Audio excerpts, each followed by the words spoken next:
What is up, guys? It is James Penrose here, back again for my next video. Welcome. And this is the video that I promised. This is the video that I've been wanting to do for a while now, and this is going to be my thoughts on the main match, the main event for this year's SummerSlam 2015. It's the match that I'm so hyped for, so pumped to watch. 15 months in the making, as they're saying it. The rematch from WrestleMania 30.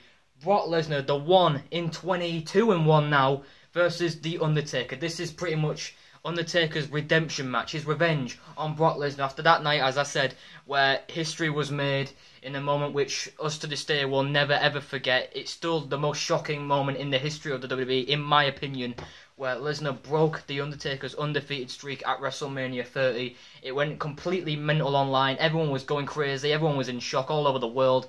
And now we're at this point now, where it has led to this rematch that has been, quote, too big for WrestleMania. Well, I won't go that far, but nonetheless, they're promoting the shit out of this, whether it's in promo packages, a brawl, which was awesome, by the way, and Lesnar and Heyman segments. And next Monday night on Raw, we're going to have Lesnar and Undertaker face-to-face again on Raw. Is there going to be another brawl? Oh my god, if there's going to be two of these brawls already before SummerSlam, I think it's safe to say at SummerSlam, shit is going down. Now, I know straight off the bat, a load of people are going to be like, oh, why are you excited for this? Their WrestleMania 30 match was shit. Why would you be excited for it now? Well, here's the thing. When Undertaker returned for WrestleMania 30, when he first chokeslammed Brock Lesnar through that table, then the match was confirmed. We were like, holy shit, we knew this was going to happen. We knew why this match was going to happen, because of the UFC personal thing, you know? For those of you that don't know, they had a confrontation face-to-face in 2010 in UFC. That led to that moment. And at that point, we were all like, oh my god, they can have a personal rivalry, and these two can just go all out at WrestleMania, have one of the greatest matches ever, have one of the best build-ups for a feud ever to WrestleMania. Did we see that? Absolutely not. They booked this shit as if it was the first time it ever happened. As if 2002 and 2003 feuds between these two never existed. It's like, oh, here's Undertaker, here's Lesnar. You guys have never faced off, apparently in our minds, so let's have a match. That's pretty much how they booked it. Mind games from Undertaker with the casket, Lesnar F5 in Taker, no storytelling whatsoever, just promos, nothing, pretty much. There was nothing back then. Then it led to the WrestleMania 30 match, and yeah, Undertaker had the concussion, fair enough, but it doesn't change the fact that that match was one of the worst matches that had Undertaker in, which was sad to say because he had that concussion early on in the match. But the fact that he still finished that match with a severe concussion, my hat's off to the dead man. He's a top guy, 25 years in the business, he's a true legend, probably the greatest in my eyes. And then it led to that ending, that shocking ending again where Lesnar hit that third F5, 1, 2, 3. It didn't feel real. I'm going to say right now, it did not feel real. At first, we were all like, why was Lesnar the guy that broke the streak? Why couldn't it have been a young guy, a full-time guy, instead of a part-time guy that's going to be gone in 2 years?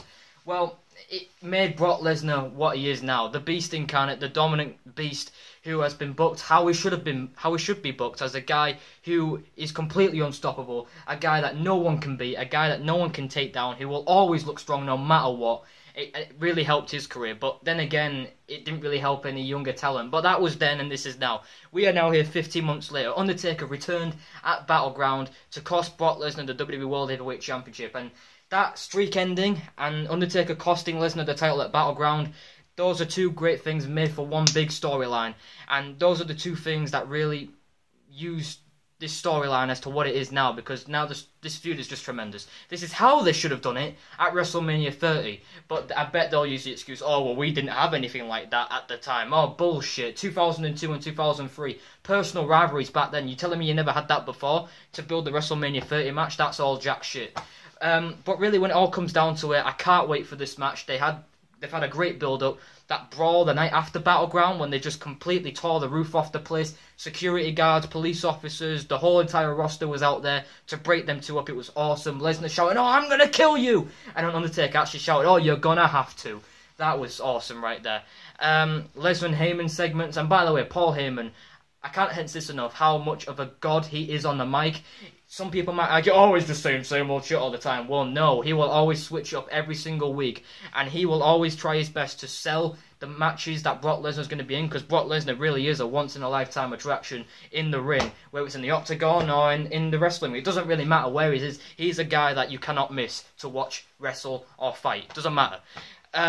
And then we had this Monday night on Raw. This Raw, by the way, that was just last night. This Raw was it was a mediocre Raw, but this was only one of the good things off this Raw, where it was a promo package with all the legends, superstars, Stone Cold Steve Austin, Triple H, John Cena, talking about how the streak and the title controversy that led to this match.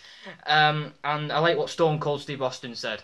This is simply put a must-win situation for The Undertaker. And I 100% completely agree with him right there. That is my prediction for this match.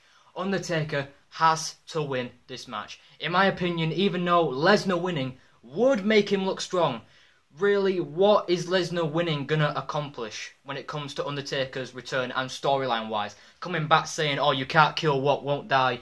You know, you broke the streak and I had to cost you the title because you had to continuously, week after week, month after month, remind everyone of the breaking the streak. You know, all the storyline, all the build-up to then for Lesnar to win again against The Undertaker. And by the way, Lesnar has always beat The Undertaker in a one-on-one match, whether it's in a Hell in a Cell match, a biker chain match, or the streak ending. You know, everything that Lesnar and Undertaker have been involved in, Lesnar has always got the win. So for Lesnar to win again against The Undertaker, really, that doesn't, in my opinion, that's just my opinion, doesn't accomplish a big deal.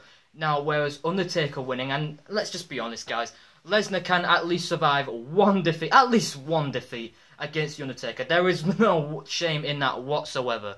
I mean, people can argue, oh, well, Taker can survive 2 defeats against Lesnar. Well, storyline-wise, in my opinion, I don't think he can. And the only way, in my opinion, and this is going to be a side prediction, if Taker doesn't win, if Lesnar does win, and again, this is one big, massive, long shot, and I know I keep harping on this match to happen at WrestleMania 32, but I can't help it because it has to happen. If Lesnar is going to win, the only way it can make sense, it's probably not going to happen, but if it's going to happen, the only way it can make sense is for having Sting return, Sting come out and cost Taker the match. That's the only way it can make sense in my opinion. Other than that, Lesnar winning makes no sense. That is just my opinion. Yeah, it makes him look strong regardless, but at the end of the day, my prediction, Undertaker is going to win this match. And mark my words, guys, this will be a million times better than their WrestleMania 30 match. Storyline-wise, has already been a million times better. So why can't the match be a million times better? Hell, this next Monday night on Raw, there might be a late-minute added stipulation. It could be, I don't know, last man standing. Hell, it could be buried alive. It could be anything. I mean, that's what the rumours are saying, that there could be a last-minute stipulation involved. And it could be that Undertaker retires after this match. Who knows?